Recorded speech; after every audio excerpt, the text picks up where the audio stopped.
ادامه گفتارهای رادیوی فرهنگ.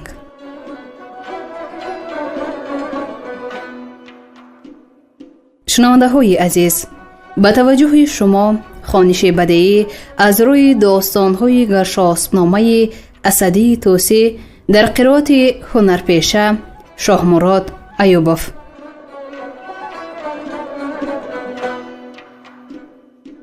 گفتار چهارم.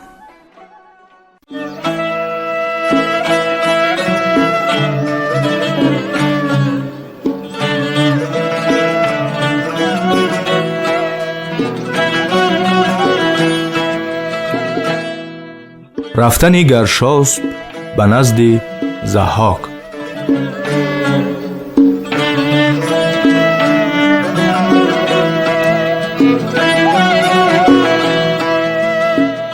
سپهبد چو پندش سرآمد شنود، پذیرفت و ره را بسیجید زود. هزار از یلی نیزه زن زابلی، گزین کرد با خنجری کابلی. یلان دلاور هزارش شمار، ولیکن گهی جنگ هر یک هزار. همه چرخ ناورد و اخترسینان، همه حمله را با زمان هم هینان. رهی رایشان بزم و کین ساختن، هوا ریزشی خون و خی ساختن. زره جامشان روز و شب جایزین، زمین پشت اسب آسمان گردی کین. بیزد نای و لشکر سوی شاه برد، برا از شدن گرد بر ماه برد. دو منزل پدر بودش رامیش فزای، ورا کرد بدرود و شد باز جای. بدیش هوختی گنگ آمد از راه شام، که خانیش بیت المقدس بنام. بدانگه که ضحاک بود پادشاه، همی خواند آن خانه را ایلیا. چو بشنید کآمد سپهبد زیرا، به نوی بیاراست ایوان و گاه. همه لشکر و کوس و بالا و پیل، پذیره فرستاد بر چند میل. چو آمد نشاندش بری تخت شاد، یکی هفته بود با می و رود و باد. گوهر داده شد چیز چندان ز گنج، که ماند از شمارش مهندس برنج. سری هفته گفتا سوی هند زود، به یاری مهراج برکش چو دود. سرندیب برگرد و کین ساز کن، ز کین گوش کشور پرآواز کن. بهو را ببند و همان جا بدار، به درگاه مهراج برکن بدار. بگر چین شود یار هندوستان، تو مردی کن و کین ز هر دو ستان.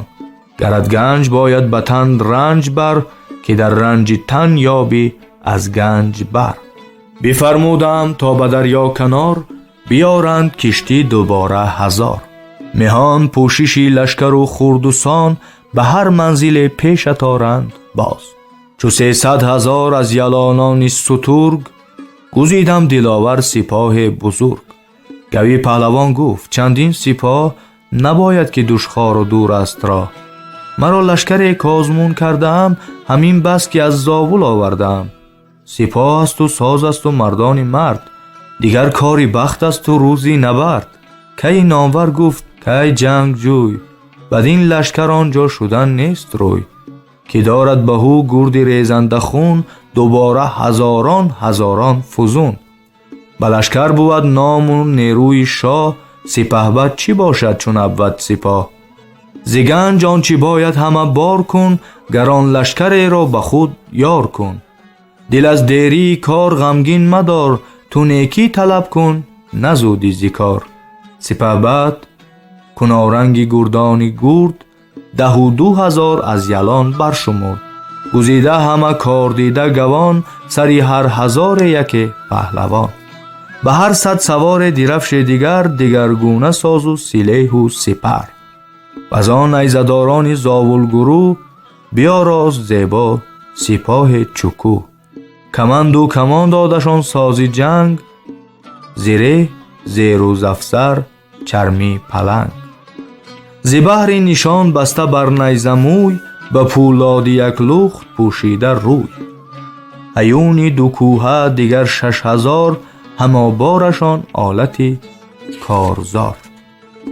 ز ره گرد برخاست و از شهر جوش، ز مهره فغان و از تبیره خروش، برون شد سپاهی که بالا و شیب، بجنبید و دریا ببست از نهیب. سپاهی چو یکی درفشان سپیر، کی باشد مرو را ز پولاد چهر. بروجش همه گونه گونه درفش، ستاره همه تیغهای بنفش. جهان گفتی از گرز و از تیغ شد، چو دریا زمین گرد چون میخ شد. سنانها همه کرد در گرد تاب، چو آتش زبانه زبانه در آب. ز بس خشت جوشن که بود در سپاه، ز بس ترک زرین چو تابنده ماه. هوا گفتی از عکس شد زر پوش، زمین سیم شد پاک و آمد بجوش. چونین هر یکی همچو شیر یله، همی رفت و شد تا به شهری کله. و دریاست این شهر پیوسته باز، گذرگاهی کشتیست کاید فراز. چنان شد همه کار بود ساخته، به کشتی نشستند پرداخته. به 6 ماه 1 سال ره برنوشت، به آزار و خرم به خشکی گذشت. همان هفته کو رفت مهراج شاه، ز دستی بهو جسته بود با سپاه. یکی شهر بودش دلارام خوش، در آزا و پهناش فرسنگ 6. همه کرد کاری دیژ و باره راست، سپه را به شهر اندرون بود ساخت. چو بشنید کآمد یل سرفراز، برون زد سراپرده و خیمه باز. همه لشکر و پیل و بالای خیش، به شادی پذیره فرستاد بیش. پیاده به دهلیز پرده سرای، بیامد یکی چتر بر سر به پای. نشاندش بری خیش و بر پیشگاه، بپرسیدش از شاه و از رنج راه. نشستنگه هم بود سراپرده 7، همه گوناگون دیبه زر بفت. در او 6 ستون خیمه نیلگون، ز سیمش همه میخ و از زر ستون. ز گوهر همه روی او چون سپیر، ستاره نگاریده و ماه مهر. بگسترده فرش ز دیبای چین، برو پیکره 7 کشور زمین. یکی تخت پیروزه همرنگ نیل، ز دو سوی تخت ایستاد و 2 پیل. تنی پیل یاقوت رخشان چهور، زبرجد خرطوم و دندان بلور. ز دور و ز بیجاده 2 شیر زیر، همان تخت را پایه بر پشت شیر. فرازش یکی نغز طاووسی نر، ترازیده چو گونه گونه هنر. به هر ساعت که از شب و روز کم، ببودی شدی تخت جنبان ز هم. بجستندی آن نره شیران به پای، به سر تخت برداشتندی ز جای. نهادی 2-3 پیل ز شاه پی، یکی نوقل دادی یکی جام می. کنیز برون تاختی زیر تخت، به باغ درون زیر زرین درخت. به پای ایستادی و بردی نماز، زدی چنگ و رفتی سوی تخت باز. زبر پری طاووس بفراختی، به بانگ آمدی جلوه پرساختی. ز دم ریختی گردی کافوری خوشک، ز منقار یاقوت و از پر مشک. در این بزمگه شادی آراستند، مهان را بخواندند و می خواستند. نمودند مهر و فزودند کام، گزیدند باد و گرفتند جام. هوا شد ز بس دود او دابنوس، زمین چون لبی دلبران جای بوس. ز بس بلبله گونه گل گرفت، بمو زیر آوای بلبل گرفت. به دست سیاهان می چون چراغ، همه تافت چون لاله در چنگ زاغ. به خرمن فرو ریخت مهراج زر، به خروار دینار و در و گوهر. سراسر به گرشاسپ و ایرانیان، ببخشید و آن کس که بود از میهان. یکی هفته از اینسان به بزم شهی، همه کرد هر روز گنج تهی. بپرسید گرشاسپ که شاهی راست، سپاهی بهو چند و اکنون کجاست؟ بدو گفت مردان جنگیش پیش، دوباره هزاران هزاران بیش. 10 و 6 هزارند، پیلی نبرد که بر محض ماهی برارند گرد. از آن ژنده پیلان 12,000 زمن بیستدند در گهی کارزار. کنون با سپاه که نخواه آمده است، به نزدیک 1 هفته راه آمده است. سپهدار گفتا چی سازی درنگ؟ بیا رای رفتن پذیره به جنگ. نه نیکو بود بد دلی شاه را، نه بگذاشتن خار بدخواه را. چه کشور شود پر زیبای داد و کین، بود همچو بیمار اندوهگین. نباشد پزشکش کسی جز ز شاه، که درمانش سازد به گنج و سپاه. من ایدر به پیکان و رزم آمدم، نه از بهر شادی و بزم آمدم. چو بر هوش می خارم می چیر شد، سران را سر از خرمی زیر شد. جهان پهلوان مست با کام و ناز، به لشکرگهی خویشتن رفت باز. بران سروران گفت مهراد شاه، چی سازم که بس اندک است این سپاه. به هر یک از ایشان ز دشمن 1000، همانا بود گر بجویی شمار. بزرگانش گفتند که از بیش و کم، اگر بخت یاور بود نیست غم. گهی رزم پیروزی از اختر است، نه از گنج بسیار و از لشکر است. بس اندک سپاه ها که روزی نبرد، ز بسیار لشکر برآورد گرد. چو لشکر بود اندک و یار بخت، به از بیکران لشکر و کار سخت. سپاهی است این کآسمان و زمین، بترسد ز پیکارشان روزی کین. کس این پهلوان را هم آورد نیست، همه لشکر و رایک مرد نیست. به نوگ سینان برگیرد ژنده پیل، به تیغ آتش آرد ز دریای نیل. به یک مرد گردد شکسته سپاه، همیدونش یک مرد دارد نگاه. یکی مرد نیک از دری کارزار، به جنگ اندرون به ز بددل 1000. به 100 لابه ضحاک از او خواست است، که این مایه لشکر بیاراست است. وگرنه همه او ز گردان خویش، فزون از 1000 نیاورد بیش. مران اژدها را به گردی و برز، شنیدی که چون کوفت گردم به گرز. ببود شاد و مهراج لشکر بخواست، به 1 هفته کار سپه کرد راست. برون برد لشکر چو بایست برد، همیدون برون شد سپهدار گرد. طلایه به پیش اندر ایرانیان، بنه از پس و لشکر اندر میان. سپهبد بر کوه آمد فرود، که بود مرغزار و نیستان و رود. دژم گشت مهراج که آمد فراز، چونین گفت که گرد گردم فراز. در این بیش از این بیش مگذار گام، که ببر ژیان دارم اینجا کنم. دژاگه دد سهمگین منکر است، به زور و دل از هر دد آن برتر است. رمد شیر زو هر کجا بگذرد، به 1 زخم پیل ژیان بشکرد. چنان داستان آمد از گفت شیر، که شاهی ددان است ببر دلیر. گوی پهلوان گفت شاید رواست، که دیر است تا جنگ ببرم هواست. همکنون به پیشت شکار آورم، چو با گرز کین کارزار آورم. ندانی که شاهی ددان سر به سر، برای شاه مردان ندارد هنر. بگفت اینو با گرز و تیر و کمان، سوی ببر جستن شد اندر زمان. بگشت آن همه مرغ و گنداب و نی، ندید از ددان هیچ جز داغ پی. چو روی خور از بیم و شب زرد شد، ز گردون سری روز پرگرد شد. بیامد سوی خیمه هنگامی خواب، ز نادیدن ببر پرخشم و تاب.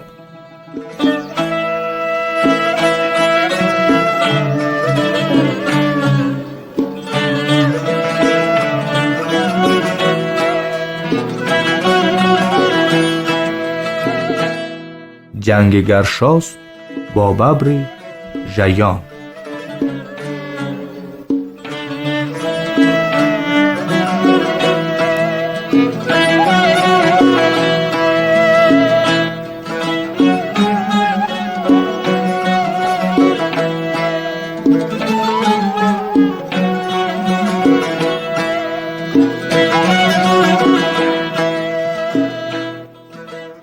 از کوه چو افراخت زرین کلاه، شب از سر بینداخت شعری سیاه. سپاه از لب رود برداشتند، چو یک نیم از آن بیشه بگذاشتند. غوی پیش رو خواستند در زمان، که آمد بره 4 ببر دمان. سپه بعد همه راند بر پیل راست، چو دیدار شد اسب و خفتان بخواست. به شبرنگ شولک در آورد پای، گرایید با گورز گرد زجای. بغرید چون تون در اندر بهار، بکین روی بینهاد بر هر چهار. و پیش اندر آمد یکی تند ببر، جهان چو درخش و خروشان چو ابر. دو چشمش زکین چشمه خون شده، زیدون بال گردش به هامون شده. سری چنگ چون صوف الماسی تیز، چو سوزن همه موی پیش از ستیز. خمانیده دم چون کمان زقیر، همه نوک دندان چو پیکان تیر. در افکنده بانگش به هامون مغاک، ز کفکش چو قطران شده روی خاک. ز دندان همه ریخت آتش به جنگ، ز خارا همه کرد سوهان به چنگ. یکی پنجرانی تکاور ببرد، بزد بر زمین گردنش کرد خورد. یکی گور زد پهلوان بر سرش، که زیر زمین بود نیمه برش. و دیگر شد و زد زخمی درشت، چنان کش ز سینه برون بود پوش. سوم ببر تیز اندر آمد به خشم، ز بس خشم چون لاله بگشاد چشم. به دست گرفتش قفای الفکن، به دست کشیدش زبان از دهن. به زیر لگد پاک مغزش بریخت، چهارم دوان سوی بیشه گریخت. بینداخت گورز از پسش پهلوان، شکستش دو پای و برو پهلوان. ز مغزی ددان چون برآورد دود، پیاده سوی بیشه بشتافت زود. دیگر نیز بسیار جست و نیافت، چو بشنید مهراج از آن سو شتافت. ببود خیره از آن دست و آن دست برد، گرفت آفرین بر سپهدار گرد. کشیدن نزدیک دشمن سپاه، رسیدن هر دو به یک روز راه. سپه بعد بزد خیمه آمد فرود، ز هر سو طلایه برافکند زود. به نزد بهو نامه کینگزار، بفرمود پرخشم و پر کارزار.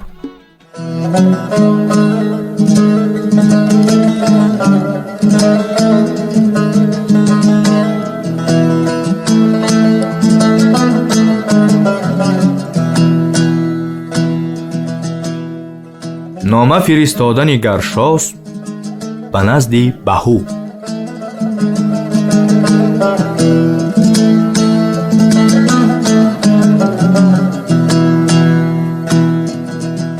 دبیر از قلم ابر انقاس کرد، سخن دور رو اندیشه الماس کرد. درختی گلی دانش از جوی مشک، همه کاف بردشت کافوری خشک. نخست از جهان آفرین کرد یاد، که دانای راز است و دانای داد.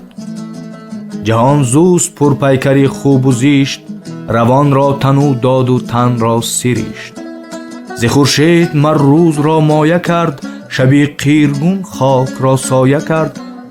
زمین بسته بر نقطه کار اوست، تکی چرخ بر پویه پرگار اوست. ز فرمانش بود گیتی و هرچی خواست، نبود و نباشد هر آن چون نخواست. دیگر گفت که این نامه پندمن، فرستاده شد هم بکین هم بپند. زگر شاسپ گرد جهان پهلوان، سپهدار ایران و پشتی گوان. به نزدیک آن کش خرد نیست بر، بهو کارداری سرندیب شهر. تو ای زاخ چهره بداندیش سوست، همی خویشتن را ندانی درست. بزرگی تو را شاه مهراج داد، همه اورنگ و هم چتر و هم تاج داد. کنون سر برآهیختی از بند خویش، برون آمدی بر خداوند خویش. رهی تا نباشد بد و بد نژاد، خداوند را بد نخواهد زیاد. نه بس کت شهی داد و بودی رهی، کز او نیز خواهی ربودن شهی. نهنگی تو کاندر نکو داشتن، مکافا ندانی جز اوباشتن. از او آن سزید از تو این بد کی بود، که از مشک بوی آید از کاه دود. 200 بار اگر میس به آتش درون، گذاری از او زر نآید برون.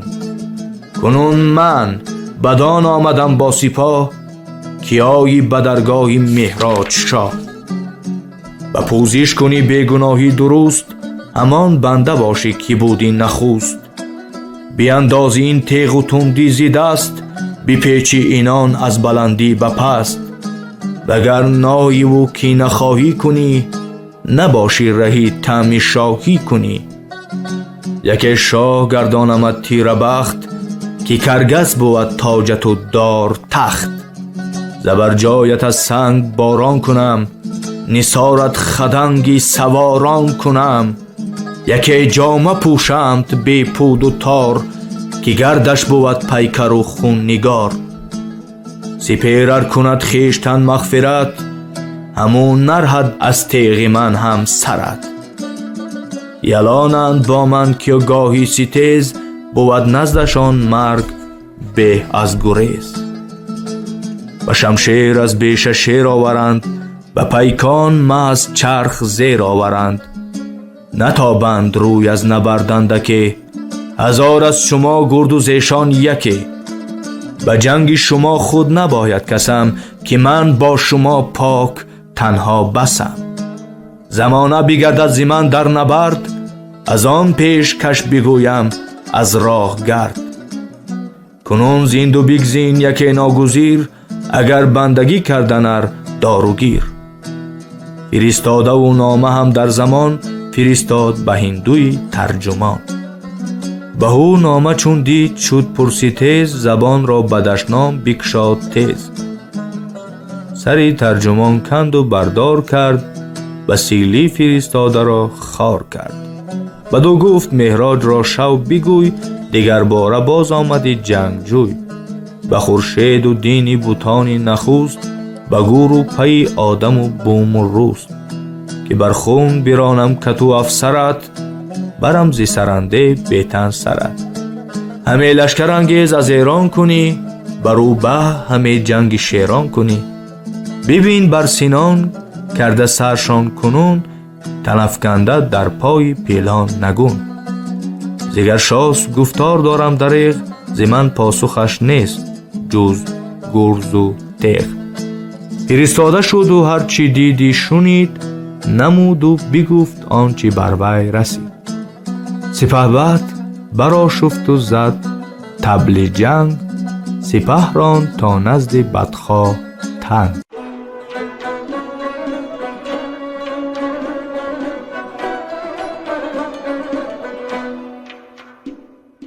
شنونده های گرامی، شما خوانش بدیعی را از روی داستان های گرشاسب‌نامه اسدی توسی در قرائت هنرپیشه شاهمراد ایوبов از رادیوی فرهنگ شنیدید. کارگردان جولان قابلزاده، محرر لطفالله عزیز، مشاور عابد سیدزاده.